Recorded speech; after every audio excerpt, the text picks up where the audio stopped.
Welcome back to the Doctors in Training Pharmacology Review course. In this lecture, we're going to be talking about diabetes mellitus and the use of insulin to treat diabetes mellitus. In your pharmacology book, whatever book you're using, there should be a section on insulin and the use of insulin to treat diabetes. If you're using Lippincot's pharmacology, it should be chapter 24.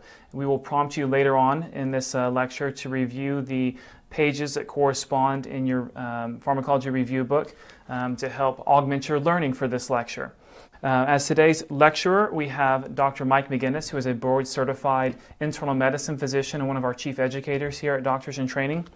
I will see you again intermittently throughout the lecture to review some of the key points and add in some additional points that are high yield.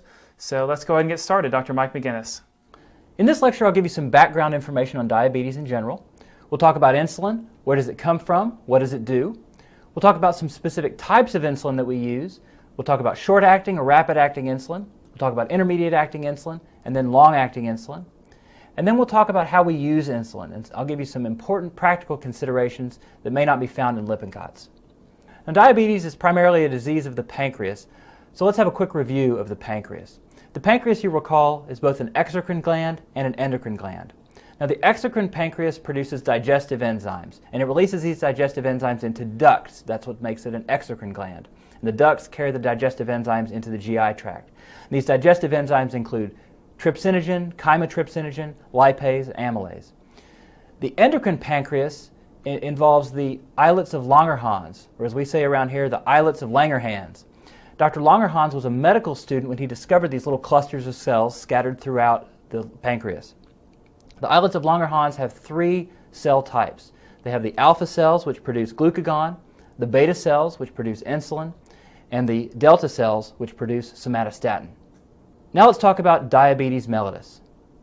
Diabetes indicates a situation where you're making too much urine, and mellitus indicates sweetness. Back in the old days, before we had the convenience of checking blood sugar and glucose in the urine, people would take the urine from a patient who had diabetes, or they were going to test the patient to see if he had diabetes, and they would see if that urine attracted insects, ants and flies and that sort of thing. That indicated there was sugar in the urine. In some cultures, they would actually dip a finger in the urine and taste it and see if it was sweet. And so that became known as diabetes mellitus, indicating sweet urine. In contrast, there's diabetes insipidus, in which the urine is insipid. It has no taste at all. Diabetes mellitus affects about 180 million people worldwide, which is about 2.5% of the world's population. That's expected to double by the year 2030. There are about 21 million people in the United States, or about 7% of the population in the United States that has diabetes mellitus. And diabetes is associated with a huge burden of disease. It causes cardiovascular disease, eye disease, kidney disease, etc. There are two basic types of diabetes that we talk about, type 1 and type 2. We're going to talk first about type 1 diabetes. It is caused by the autoimmune destruction of the beta cells in the islets of Langerhans. So in your study guide and the table at the top, type 1 diabetes is caused by the beta cell destruction. Primarily affects children and adolescents and young adults. And the symptoms of type 1 diabetes are basically caused by high blood sugar. That blood sugar is filtered in the kidneys and excreted in the urine, and it causes an osmotic diuresis. So a lot of water follows that glucose into the urine, and these patients have polyuria. They urinate a lot. Because they're urinating so much, they're becoming dehydrated, so they get polydipsia, they get a thirst, they drink a lot of water. Because they're losing a lot of calories, they're losing weight, they may have polyphagia, meaning they have an increased appetite, a desire to eat a lot. And with loss of calories, they have weight loss. And then the final symptom of type 1 diabetes is diabetic ketoacidosis, or DKA, which is a complicated situation where they have very high blood sugar, they're no longer able to use sugar for energy, and they start creating keto acids, and that causes acidosis, and that can be life-threatening and very dangerous. The treatment for type 1 diabetes, these patients cannot make insulin. They have completely lost their beta cells. They cannot make any insulin, so they require exogenous insulin. They are dependent on insulin shots to survive. Then we talk about type 2 diabetes. The cause of type 2 diabetes is a little more complicated. In type 2 diabetes, the the patients may have functioning beta cells, but those beta cells are inadequate. They cannot produce enough insulin. And so in your study guide, on the column there on the right, it says the inability of beta cells to produce adequate insulin. The other main cause of type 2 diabetes is insulin resistance. These patients may actually have very high levels of insulin. They're producing a lot of insulin, but that insulin is ineffective. The body's tissues are just not receptive or not responsive to the insulin that they produce. Eventually, as the beta cells try to produce enough insulin and keep trying over months and years, the patient's beta cells basically poop out. They can no longer produce enough insulin, and then they get beta cell insufficiency. So they may start out with very high insulin levels and then eventually develop low insulin. This is primarily seen, type 2 diabetes is primarily seen in patients who are obese, patients who are aging. The older you get, the more likely you are to have beta cell dysfunction, and the beta cells just wear out like everything else does as you get older. And then genetics does play a role in type 2 diabetes. The symptoms of type 2 diabetes are essentially the same as the symptoms for type 1 diabetes. Polydipsia, polyuria, polyphagia, sometimes weight loss. Diabetic ketoacidosis is not nearly as common in type 2 diabetics as it is in type 1 diabetics. It used to be said that if you have DKA, you don't have type 2 diabetes, you have type 1 diabetes. That's not entirely true. We know now that some patients with type 2 diabetes do in fact get DKA, but it's much less common than in type 1. The treatments for type 2 diabetes are a little more broad. You have a lot more options. As I said, for type 1 diabetes, you have to use exogenous insulin. You have to give insulin shots. With type 2 diabetes, the number one thing is lifestyle modification. These patients need to lose weight, they need to exercise, they need to follow a better diet. All of these factors will help reduce insulin resistance. You can also treat with oral medication to either improve insulin sensitivity or improve insulin release, improve insulin secretion. And then finally, some patients with type 2 diabetes will require insulin. Usually this is people who've had type 2 diabetes for a long period of time. We used to kind of tell patients, if you don't take care of yourselves, you're going to wind up on insulin. We now try to stay away from that. We know that these patients are going to wind up on insulin if they live long enough. And our goal as physicians is to keep them around long enough to need insulin eventually, to not let them get so sick from complications that they die before they become insulin resistant. So let's talk next about insulin and the physiology of insulin, where it comes from, and how it's used. Insulin is a polypeptide. It's a protein. It's made of 51 amino acids, and there are a couple of important disulfide bonds.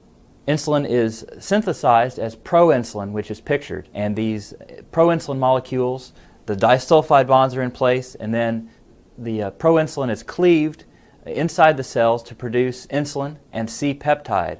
You can see that insulin has an A chain and a B chain, and then a separate C-peptide which has been cleaved. So we don't very often check insulin levels. That's not very clinically useful. But it is sometimes useful to check a level of C-peptide.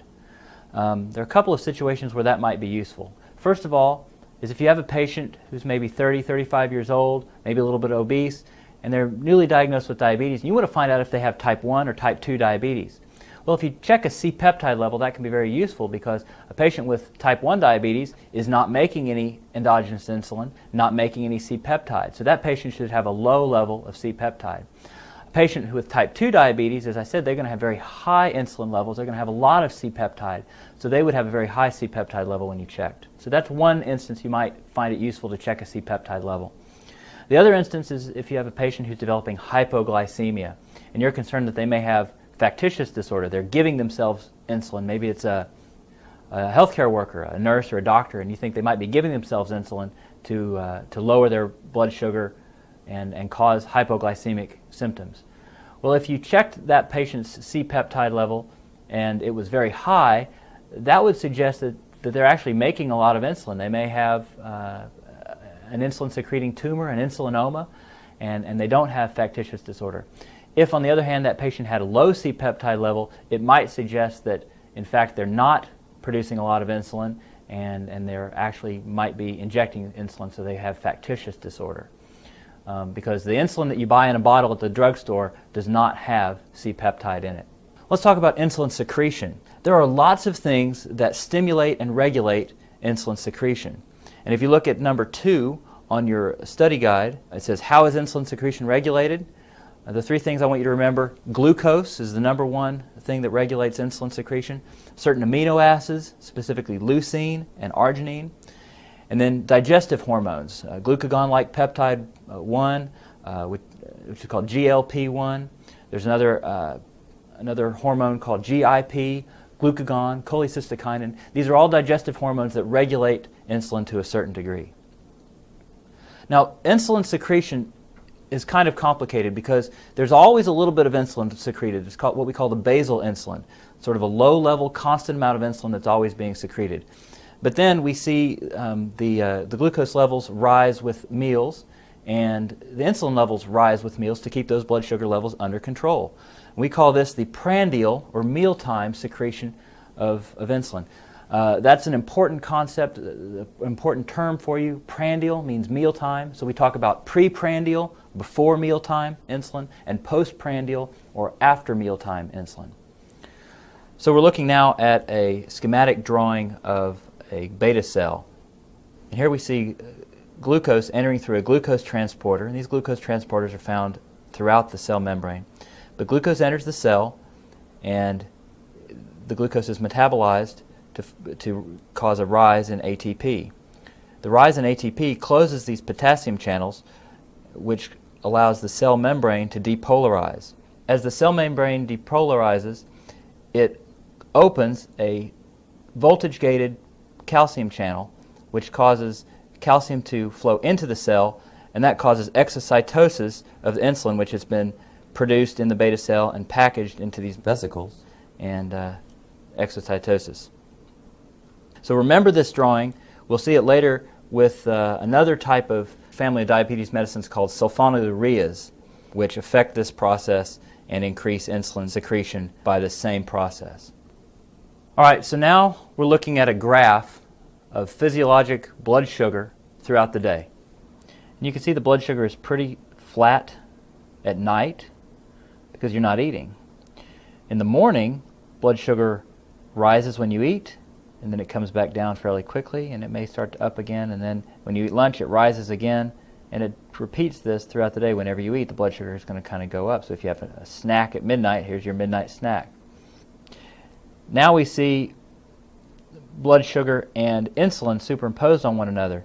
So you can see as the blood sugar begins to rise when you eat, insulin is secreted and insulin rises. And then as the blood sugar starts to decrease, insulin secretion falls off. And so insulin follows, sort of shadows, the rise of blood sugar throughout the day. So we're going to see how important this normal physiology is as we're trying to give insulin to mimic the normal physiologic rises and falls in insulin throughout the day. Let's talk about the actions of insulin. What does it do? For our purposes, the main function of insulin, the main purpose of insulin is to allow glucose to come out of the bloodstream and get into the cells where it can be used. But it also has a lot of other actions in other tissues.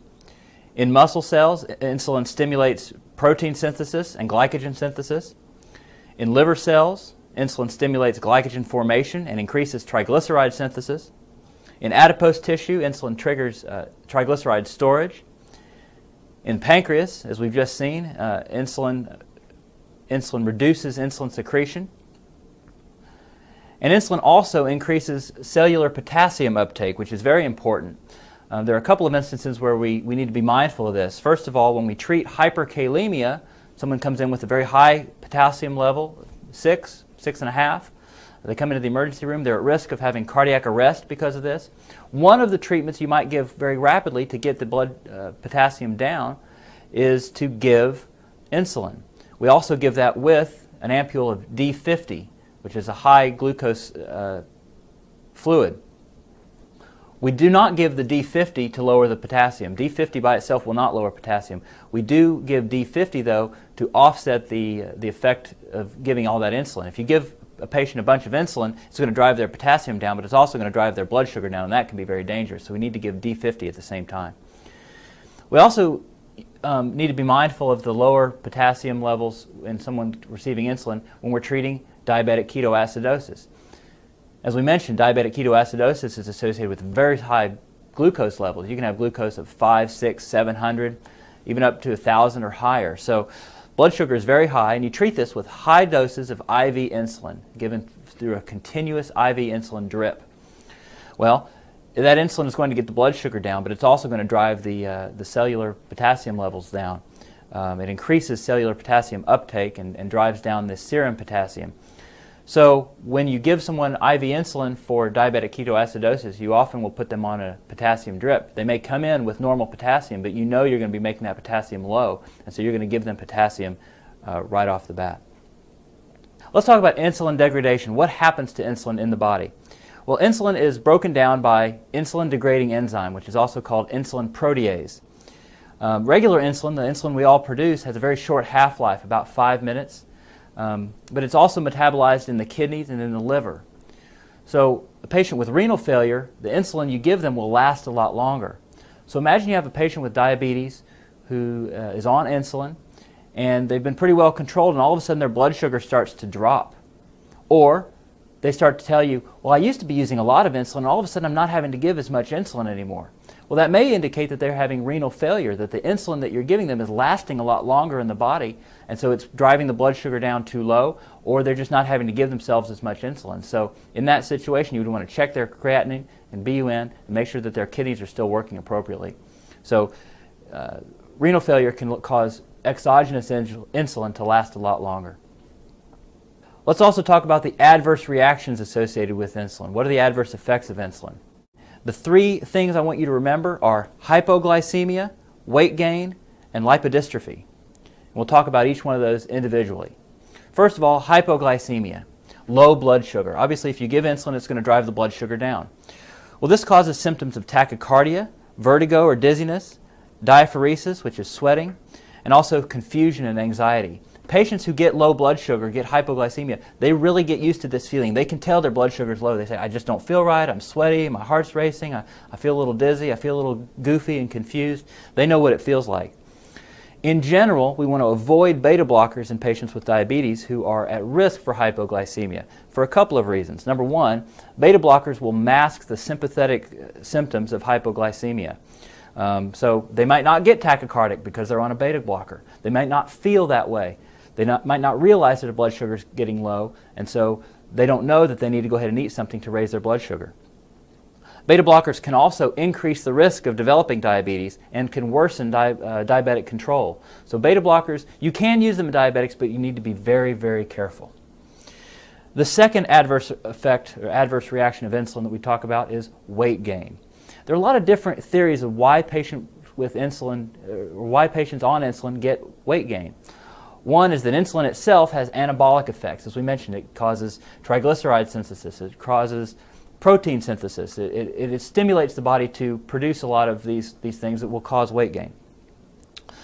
Patients who are on insulin will also get some relative hypoglycemia, so they may be eating a little bit more to prevent hypoglycemia. They don't want to get low blood sugar overnight, so they eat a little snack at bedtime. And they eat a little snack during the day, and they're trying to keep their blood sugar from getting too low, and as a result they're taking in a lot more calories, and so they're gaining some weight. The third adverse effect of insulin use is lipodystrophy, which means local atrophy or hypertrophy of adipose tissue. This is a harmless problem, but it can be unsightly. When a patient gives himself insulin over and over again, they're injecting the insulin into the adipose tissue in their belly or in their thigh or something like that. And that causes the fat cells to either atrophy or hypertrophy. It causes little divots under the skin or little lumps in the skin. This is more of a problem with insulin analogs, which we'll talk about momentarily, than it is with the regular insulin. The main treatment for this is to alternate injection sites. Don't always give it in the same spot in the belly. Kind of rotate it around. Use different places. The more places you can give it, the less likely you are to have lipodystrophy locally. Let's talk about insulin administration. How do we give insulin? Well, first of all, insulin has to be given as an injection. Now, why does insulin have to be given as an injection? Well, think about it. Insulin is a polypeptide. It's a protein. So we cannot absorb proteins orally. They're degraded and broken down into individual amino acids before they're absorbed. So any insulin that you were to take by mouth would be degraded and decomposed before it was actually absorbed into the bloodstream. So insulin is given as multiple subcutaneous injections, or sometimes as a continuous subcutaneous infusion via a little device called an insulin pump. Rarely in emergencies we use IV IV insulin. There was a product in late 2006 through 2007. It was an inhaled insulin called Exubera. This was widely touted. People thought it was going to change the face of diabetes treatment. We're going to have inhaled insulin. You'll never have to give yourself an insulin shot again. But it was taken off the market basically because there was not enough consumer demand. The sales were poor. The drug was very expensive, whereas injectable insulin is very cheap. And honestly, the inhaled insulin was no better than the subcutaneous insulin. It offered no therapeutic advantage. You also couldn't use it in any patients who were smokers or who had a history of significant lung disease, and there was a possibility of increased risk of lung cancer. So inhaled insulin right now is a non-starter. It's not on the market currently in the United States. So injectable insulin is all we have to offer. Okay, now let's pause for a moment and review the material that was just covered. Before we do that, if you haven't already done so, this might be a good time for you to read your pharmacology text that corresponds to the material that was just discussed. Then together, we're going to go through the quick review in your study guide.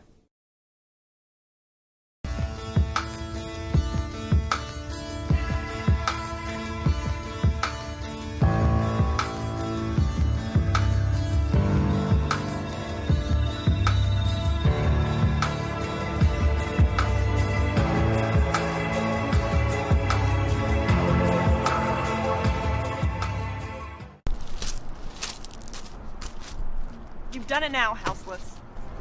I'm sorry, do I know you? Are you kidding me? You're the jerk who wouldn't help me this morning, and now my patient is vomiting with severe abdominal pain. Well, I'm sorry. As you can see, I am a very busy man, and I don't have time to help every insignificant intern that comes my way. What have you got for me? 2 Ensures and a dinner roll. Fine then. Let's see what we got. Vomiting, pronounced thirst, decreased skin turgor, confusion, abdominal pain, and excessive urine production. Seriously? This is what you need help with? Didn't you check her blood sugar levels? Your patient is in diabetic ketoacidosis. She needs insulin to reduce blood sugar and suppress the production of ketones. She also needs copious IV fluids for her severe dehydration. Fetch.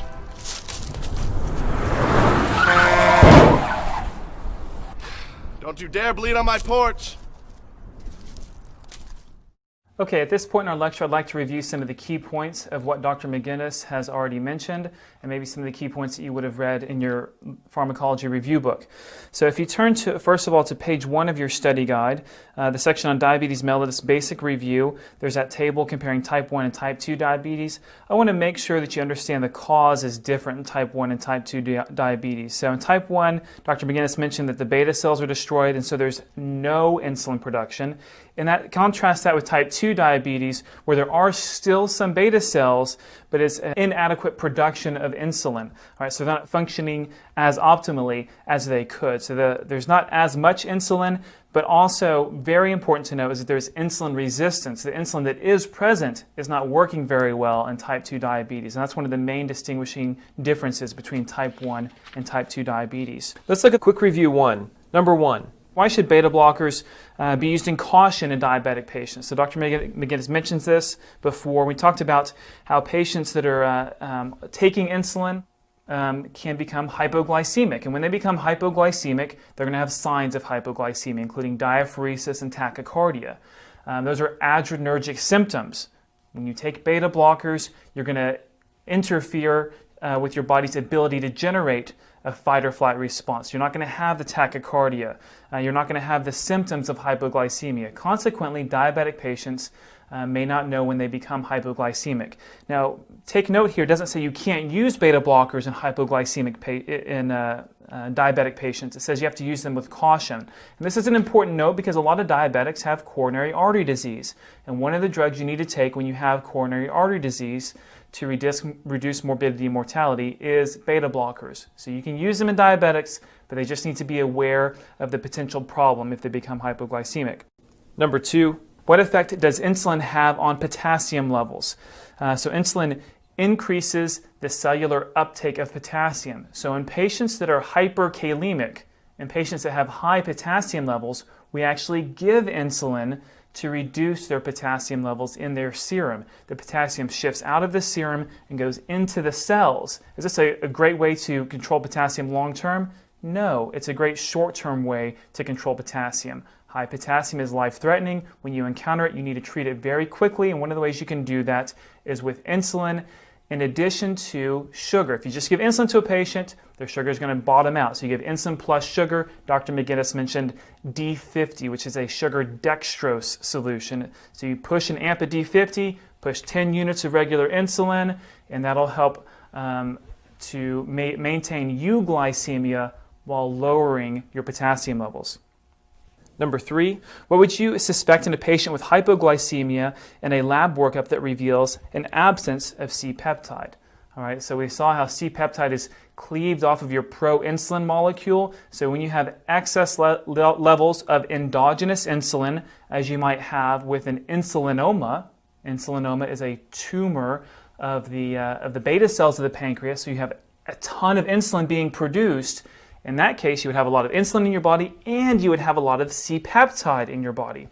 In this case, if you don't have the C-peptide, but you do have a lot of insulin, that means the insulin has come from outside the body. Somebody is giving themselves too much insulin, causing hypoglycemia. And so this is an example of a way fictitious disorder may present. That's called fictitious disorder.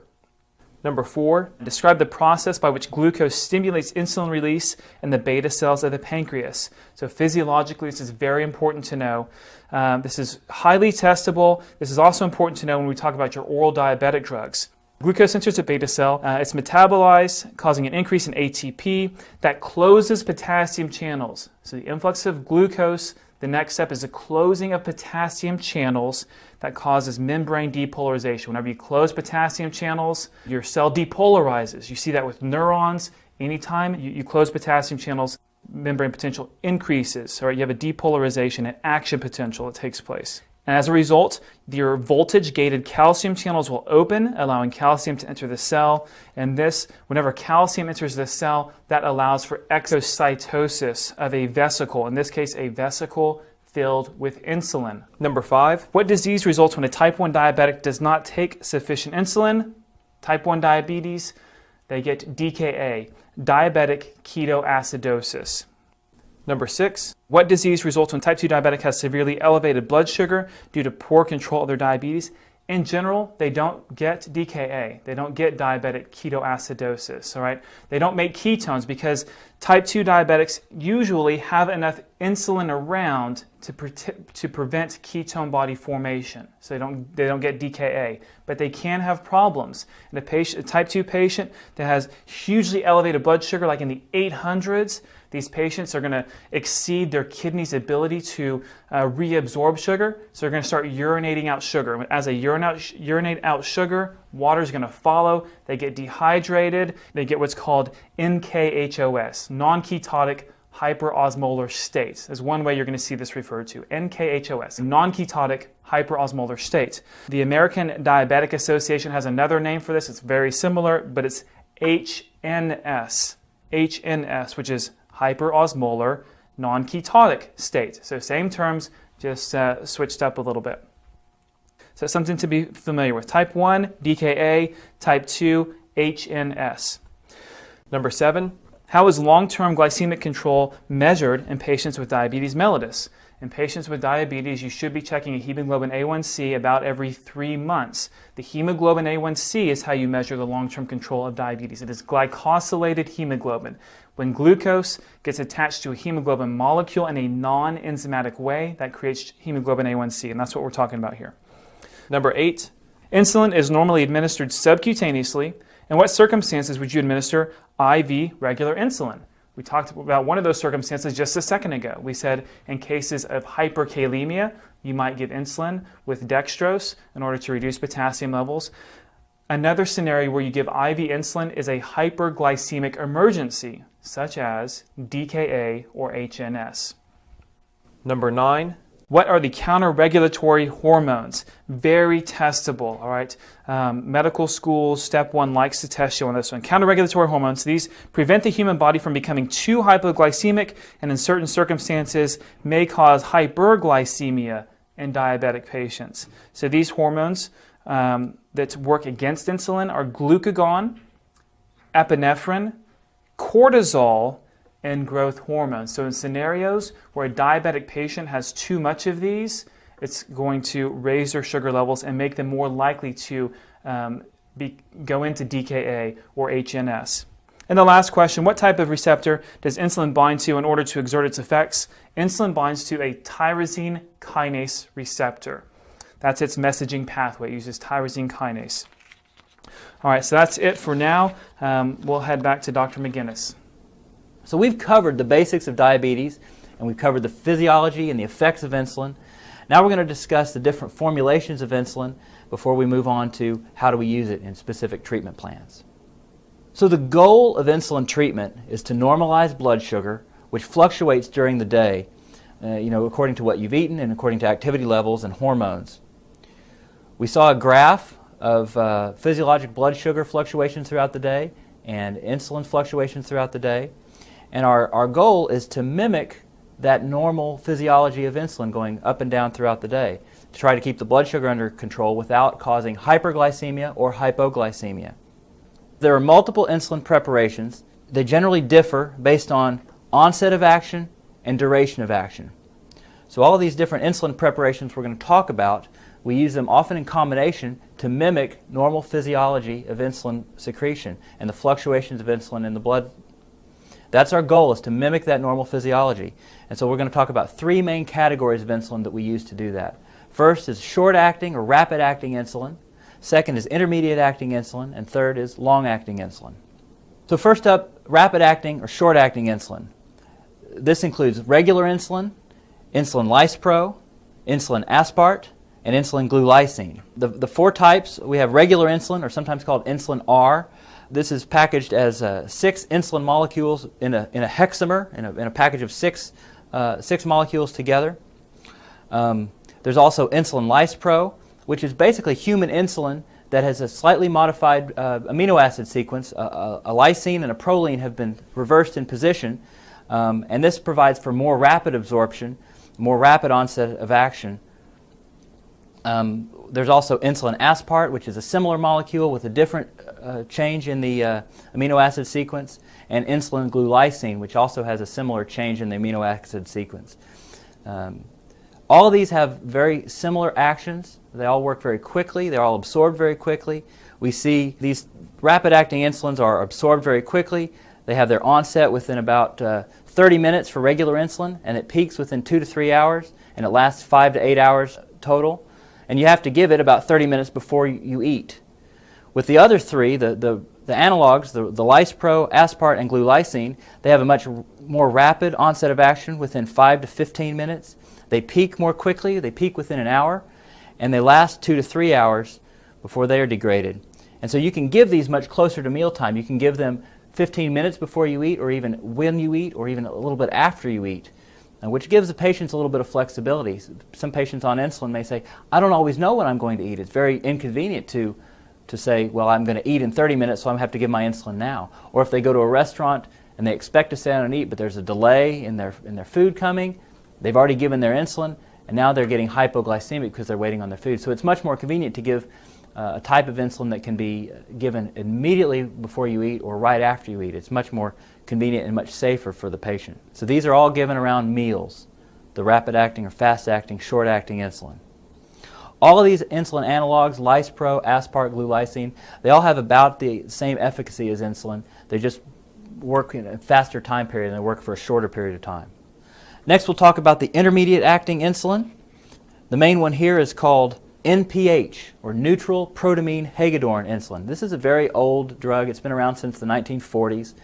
This is basically insulin that's been conjugated with protamine. So NPH insulin, this conjugated protamine insulin, is less soluble, and that causes a delayed absorption of the insulin. So it takes longer to start working, and it lasts longer in the body before it's degraded.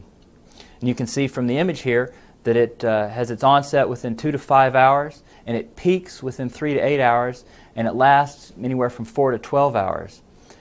What you note from those numbers, that's a pretty broad window. It lasts in the body anywhere from 4 to 12 hours. NPH has a very inconsistent absorption, very inconsistent kinetics, so it's difficult to know exactly how a patient's going to respond to it. You kind of have to tinker with it and toy with it and try different doses. There are a couple of other insulin, intermediate-acting insulins to mention. One is insulin lispro-protamine. It's basically the same concept of conjugating insulin with protamine, but it's using lispro insulin, and they also make one that's insulin aspart protamine in a suspension. Neither of these are widely used. They're usually used in combination, as we'll see below. You'll also may hear sometimes of patients who are using products called lente insulin or ultra lente insulin. These are no longer available in the U.S. Lente means slow, and so these are slow-release insulins that are no longer used. They're off the market. Then we'll talk about some long-acting insulin preparations, specifically insulin glargine and insulin detamir. Now, insulin glargine is designed to precipitate at the injection site. So when you give the injection, it forms crystals right there at the injection site, and then the individual insulin molecules dissolve slowly over time and are released sort of as a time release. So it has an onset within an hour to an hour and a half, but there's really no peak involved. It's sort of a constant flat level of insulin that you see being released all the time. It takes maximum effect after 4 to 6 hours, and it lasts 24 hours or longer. The nice thing about insulin glargine is that you can give it once a day because it has no peak. It's not going to wear off. It's going to just continue in the body for a full 24 hours. So you can give it once a day. Typically, insulin glargine is recommended to be given at night, at bedtime. Although there's no real reason for this. This is just the convention. So you can give insulin glargine whenever you want. You can give it at the same time of day every day. I often tell patients, you can take it at bedtime if that's convenient for you, but if it's more convenient to take it in the morning, take it in the morning. Just take it at the same time every morning because it needs to be given at the same time every day so it doesn't wear off. Insulin detamir is very much the same thing. It works in a little bit different way. It doesn't precipitate at the injection site. Rather, it associates with albumin, and then it slowly dissociates, which allows that same kind of gradual, peakless release of insulin.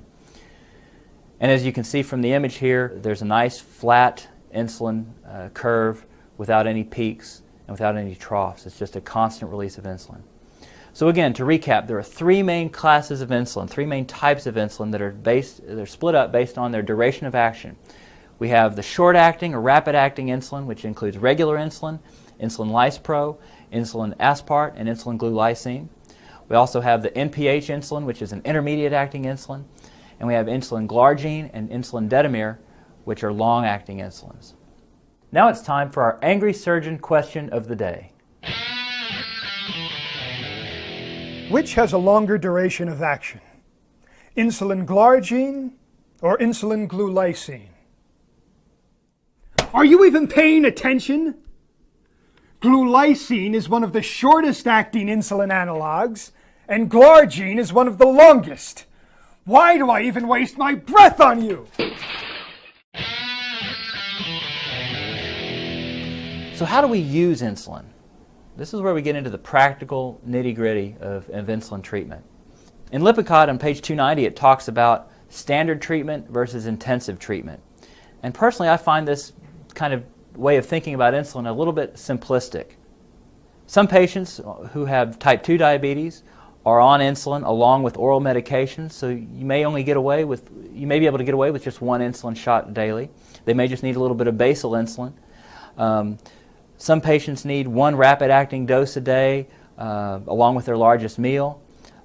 Patients with type 1 diabetes need much more intensive therapy. They may need 4 shots a day or sometimes 5 or 6 shots a day because they can't make any endogenous insulin. The only way you're going to be able to mimic that normal insulin physiology is to give them all the insulin artificially. So there's no right or wrong way to use insulin. The goal is to control the blood sugar. And if you're controlling the blood sugar well, it doesn't matter if you're following somebody's specific guideline. But there are some guidelines and some ways that are commonly used, and so we'll talk about those.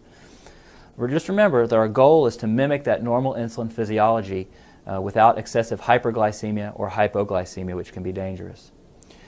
Intensive therapy, using insulin very aggressively to mimic that normal physiology, has been shown to reduce long-term complications in the kidney, in the peripheral nerves, avoid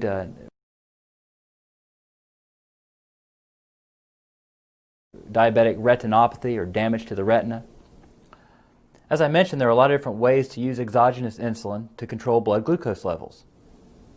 This first image shows 3 doses of regular insulin given at meal times. Those are your prandial boluses of insulin. And then a single dose of NPH given at bedtime. So this is an intermediate acting insulin used as a basal insulin at night, and then 3 doses of regular insulin at meal times. You can see that there are large valleys between the doses of regular insulin in which no basal insulin is being given. So you can imagine you might get some hyperglycemia during those times. In this slide we see 2 doses of insulin being given daily, one at breakfast and one at supper time. Both doses consist of both regular insulin and NPH given at the same time. This could be as a mixture of 70-30, where you have 70% NPH and 30% regular, or they could be 2 separate injections mixed together in the same syringe.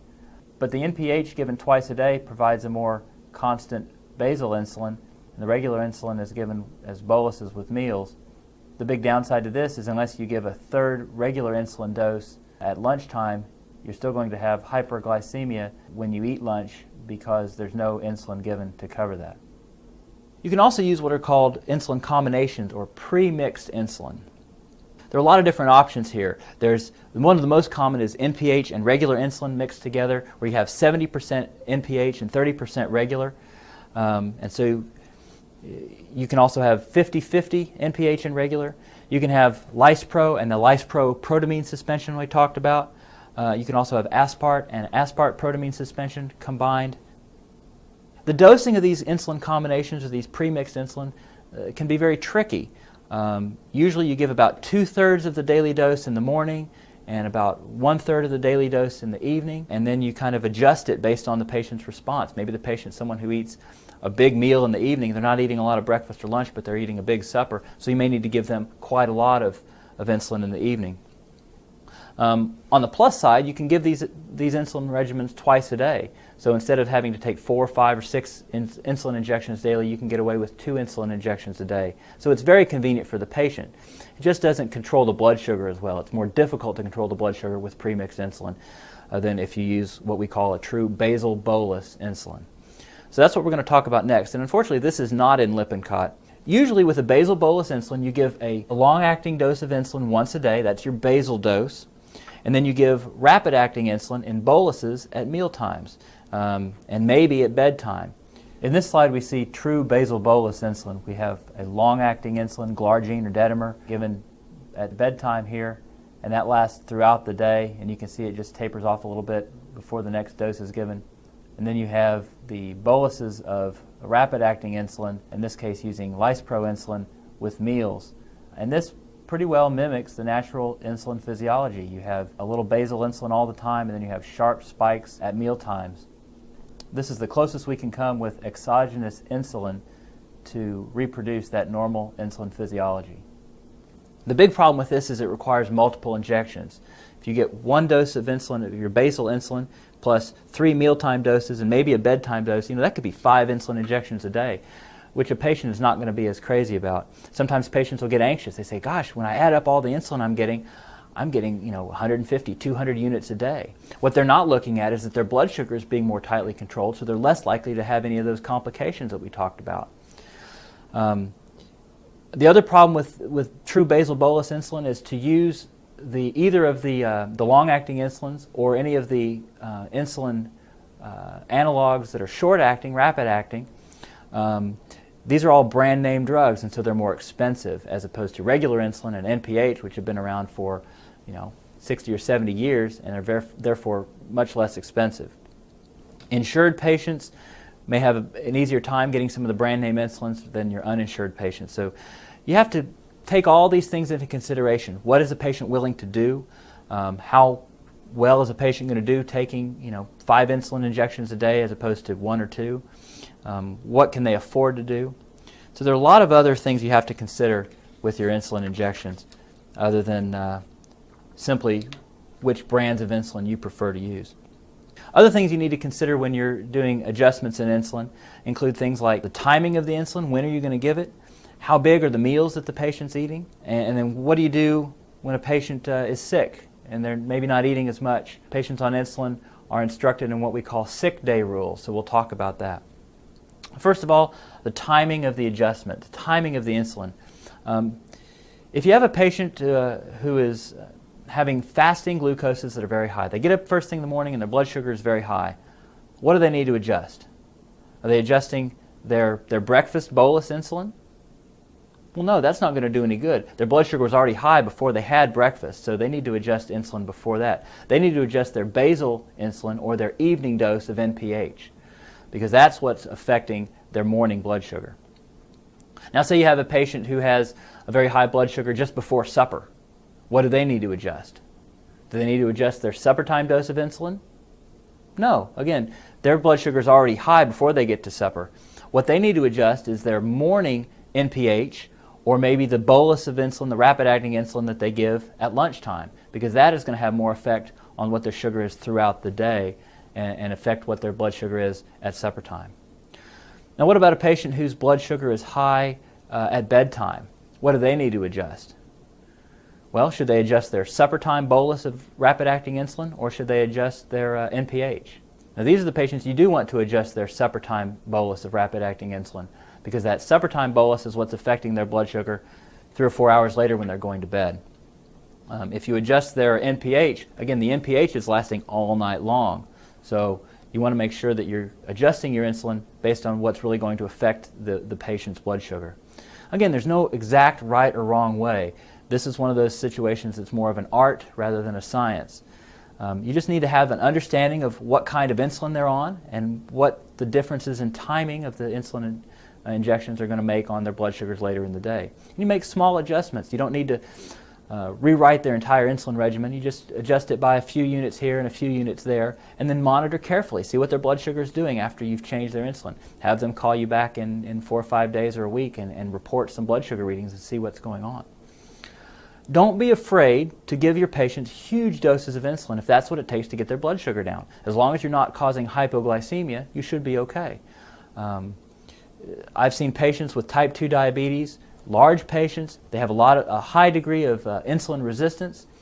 They need a lot of insulin. Their body's already making a lot of insulin, and they're just not using it efficiently. So you can give them sometimes 150, 200 units of insulin at a time. Sometimes they need massive amounts of insulin. I saw a patient once who was on about 350 units of insulin daily. So it can be a huge amount of insulin that they're getting. And patients, as I said, can get very nervous about that, but sometimes that's what it takes to get their blood sugar under good control. Other considerations. Again, you have to think about the meal size. What do you do if a patient's taking small meals, eating a small breakfast? Well, they may not need very much insulin during that small meal. What if they're switching to a low-carb diet, or they're eating a meal that's very low in carbohydrates? Well, those meals are not likely to raise their blood sugar, so they may not need to give themselves quite as much insulin. What about a patient who skips meals? You know, a lot of patients say, well, I'll eat breakfast, but it's a small breakfast, and then I don't eat lunch, and then I eat a big supper. Well, you don't need to give them the same amount of insulin at breakfast and supper if their breakfast is very small and they're not going to be eating anything else throughout the day. If you give them a large dose of insulin at breakfast, they're going to get hypoglycemic. On the other hand, if you wait and you give them a large dose of insulin at supper time, that may be exactly what they need to control their insulin throughout the day. And then finally, we need to talk about the sick day rules, which is, again, something that's not found in your Lippincott book. You don't need to memorize the specifics of sick day rules, but be familiar with the concept. When you're sick, when you have any kind of medical illness, your blood sugar, your glucose, tends to be higher, and you may need more insulin. Very often patients won't feel like eating, and they think, well, I better not take my medicine, I don't want to get hypoglycemic. Unfortunately, even though they skip meals, their blood sugar may still be high, they still need their insulin. So these patients need to be instructed to check their blood sugars frequently throughout the day, even if they're not eating, even if they're not, they don't feel like they're hypoglycemic. They need to be checking to make sure that they're not getting hypoglycemic or hyperglycemic. And they need to understand the basics of their insulin. They need to know that they're on a long-acting insulin and they can't give an injection of insulin glargine and expect for their blood sugar to be lower in 30 minutes. They need to understand that it's going to last all day, and so if they give a huge dose, they're going to be at risk for getting hypoglycemic later in the day. By the same token, if they're on a fast-acting insulin, such as Lispro, they need to know that that's not going to last all day. They may give themselves a large dose in the morning, and then they need to be told to expect that in 2 or 3 hours it's going to be pretty much worn off, and they may need to give themselves more insulin. So they need to understand what their insulin is doing to their body. And one of the most important things for sick day use of insulin is do not let them get dehydrated. Tell them to keep hydrated, drink plenty of fluids, because if they get dehydrated and they get hyperglycemic, they're really high risk of developing diabetic ketoacidosis. So tell them to keep hydrated no matter what. And then one final topic before we finish. This is something else that's not in Lippincott. It's the issue of the dawn phenomenon, or something we call the Somogyi effect. So imagine you have a patient who's complaining that her blood sugar is high first thing in the morning. The fasting blood sugar is much higher than they are at bedtime. And they say, well, I went to bed, my blood sugar was 150, and I didn't eat anything all night, I was asleep, and I woke up the next morning, my blood sugar was 250. What's going on, doc? My insulin's not working. Well, what's the issue? There's a couple of things that could be going on. First, it may be something we call the dawn phenomenon. Normally, naturally, we release hormones such as cortisol in the middle of the night around 2 or 3 o'clock in the morning, and that is going to raise our blood sugar, it's going to raise our blood pressure, it's going to be able to help us get up and get going in the morning. So patients who are having a normal rise in blood sugar throughout the night, it may be that they need a little more insulin at bedtime to keep their blood sugar from rising. Or maybe they need a little more of a supper time NPH dose to keep their blood sugar from rising too much overnight. Then there's also something we call the Somogyi effect. This is a situation where their blood sugar is actually not getting high overnight, but it's getting low overnight, and they have a rebound release of glucagon and a rebound hyperglycemia. So, they wake up in the morning and their blood sugar is high because it's gotten down to 30 or 40 overnight, and they need to do something to raise their blood sugar overnight so they're not getting that rebound hyperglycemia in the morning. They actually need not more insulin, but less insulin overnight to prevent the overnight lows. So go back to your patient and think about it. How do you determine if this patient's having dawn phenomenon or a Somogyi effect? Well, one way to determine is have that patient set an alarm and get up at 2 or 3 in the morning and check their blood sugar. If the blood sugar is low, well, that means that this is Somogyi effect. They're getting low blood sugar overnight, rebound hyperglycemia, and so you need to give that patient less insulin at bedtime, either less of their supper time NPH or less of their long-acting insulin, so that they don't get that hypoglycemia overnight. If that same patient sets the alarm and checks the blood sugar at 2 or 3 in the morning and it's normal or high, well, this means that this is dawn phenomenon. They need to get a little bit more of their insulin at bedtime to keep that blood sugar from getting so high overnight and to kind of counteract those normal hormones that are going to raise the blood sugar. No matter what you do, after you adjust their insulin, you need to have them monitor their blood sugar carefully, make sure that it's coming down in the morning, and make sure that they're still waking up at 2 or 3 o'clock in the morning a few times to check and make sure that that blood sugar is appropriate. If it's still getting too low, they need to reduce their insulin. If it's still too high, they need to raise their insulin. So these are just a few of the things you need to be aware of when you're giving patients insulin. And again, this is very much an art more than it is a science. You need to understand the science of how these insulins work, which ones are long-acting, which ones are short-acting, but you need to be sort of flexible and be able to individualize the amount of insulin that you give according to the patient's needs and how they respond to each insulin injection. Okay, now let's pause for a moment and review the material that was just covered. Before we do that, if you haven't already done so, this might be a good time for you to read your pharmacology text that corresponds to the material that was just discussed. Then together, we're going to go through the quick review in your study guide.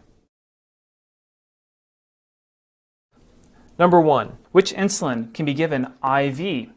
So most insulin is given sub-Q in a day-to-day fashion, but sometimes you need IV insulin. And in the cases you need IV insulin, you're going to either reach for regular insulin or one of your rapid-acting or short-acting insulin. So you can use your Lispro, your Aspart insulin, or your glulisine. So any of those can be given IV. Number 2, what are the 2 long-acting insulin preparations? These are insulin glargine and insulin detamers. Right? It's important to identify which of your insulins are short-acting and which are long-acting. So make sure you know these terms and can categorize them appropriately.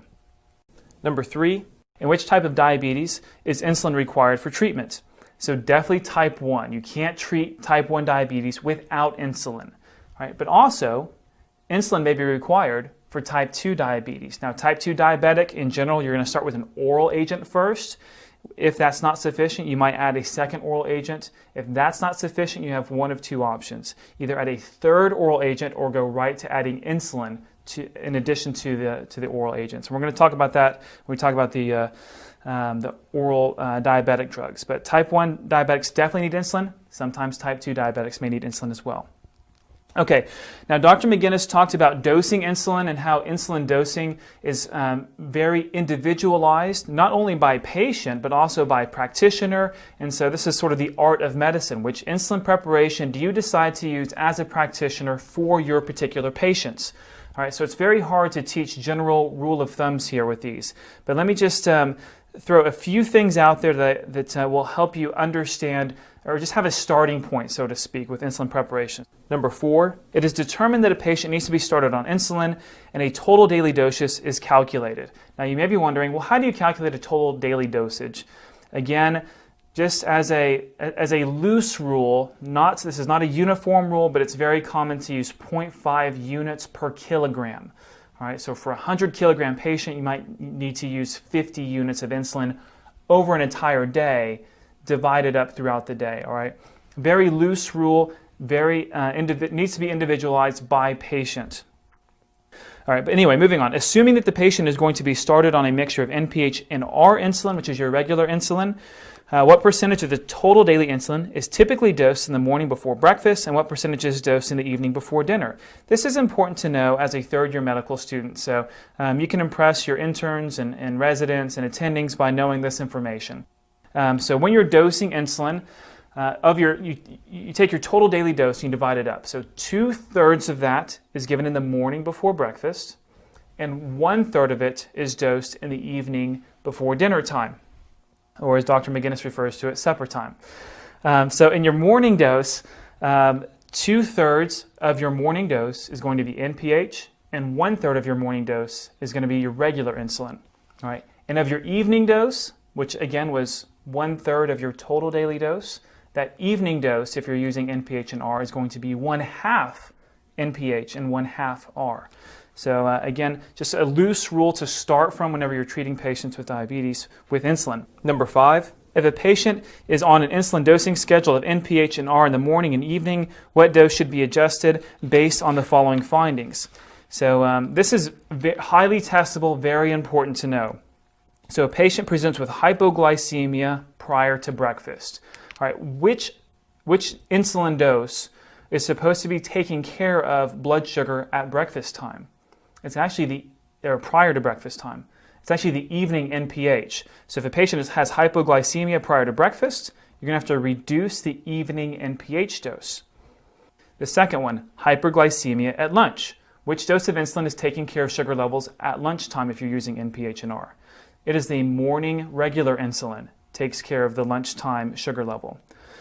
Hyperglycemia at dinner, if you have that, which insulin would you adjust? Your sugar level at dinner time is dependent upon your morning NPH, because that morning NPH is supposed to carry you through 10 or 12 hours through the day and get you through to dinner. So your sugar level right before dinner time is reflective of how well you did with your morning NPH dose. So if you have hyperglycemia at dinner or right before dinner, you're going to need to increase your morning NPH. Hypoglycemia at bedtime, in that case you would reduce your evening regular insulin dose. Number 6, again, this is one of these very loose rules, it's not a hard and fast rule, but number 28, as a general rule, when increasing a patient's insulin dose at a clinic visit, what is the most you usually would increase the total daily dose of insulin at the visit? Very loose rule, about 10 units of insulin. So if you have a patient that's on 60 units of insulin, it's poorly controlled, you want to go up, you're going to increase the total daily dose by up to 70 units of insulin. So you go up by 10 units is what most physicians are comfortable doing at one particular clinic visit. And then, of course, bring them back, a few weeks later and make sure that they're doing okay. Number 7, when dosing insulin glargine as basal insulin and insulin lispro, which is one of your short-acting insulin, with meals, what is the usual ratio of total daily glargine dose to total daily lispro dose? Again, another loose rule. Different physicians are going to tell you different things, and this does need to be individualized to your patients. But in general, if you're starting one of these regimens or switching somebody from NPH-R to Glargine and Lispro, about 50% of your total daily insulin would be Glargine. The other 50% would be Lispro divided between meals based upon when the patient had their biggest meal of the day. So it might be that they have 10% of their Lispro dose in the morning, and then 20% in the afternoon, and the other 20% in the evening. So of their total daily dose, 50% is Glargine, 50% is Lispro, and that 50% Lispro, of course, is divided between meals. So now's a good time to pause the video and complete your in-session quiz, then restart the video and we'll go through the quiz together. Hello, I'm Dr. Christopher Lewis. I'm one of the chief educators here at DIT, and today we're doing the in-session quiz for diabetes mellitus and insulin part 1.